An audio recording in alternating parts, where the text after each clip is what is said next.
Your mind is bringing your ex-wife, your girlfriend, everything into the current situation. And he's like, oh, is that what they mean by the now? Not allowing your thoughts to come and hijack your present moment. Your present moment is only your present moment. As soon as a thought arises in the present moment, it's being hijacked. And that sorted out a lot of problems for him. He actually had a whole life shift. Okay, so there are things anchored in our subconscious mind that triggers this anxiety and this panic. Now, another thing to approach it as is to imagine the worst possible scenario. That's what most of us do in any case when we become anxious and panicky. Okay, what is the worst possible scenario that can happen? If your company, for instance, closes down tomorrow and you have no work, you have no income, what's the worst possible scenario? Where will you end up? The mind needs to make sense of the worst and the best possible scenario.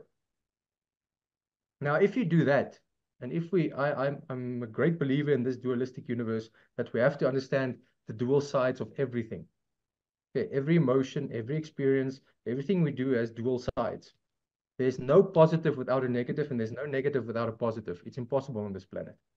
So if we break it up into two dualities, there's only two base emotions that people run from. That's love and fear. Okay. Either it comes from love or either it comes from fear. Now, where does anxiety and panic reside? In love or in fear? If you think and overthink and all these fears come crashing down on you and you project into the future and this is bad, that's panic and anxiety. But if you flip the switch and there's something that you look forward to, oh, I'm so excited, I can't sleep. People stay awake all night. It's like, I can't wait, I can't wait. It's all these future thoughts, but they are positive.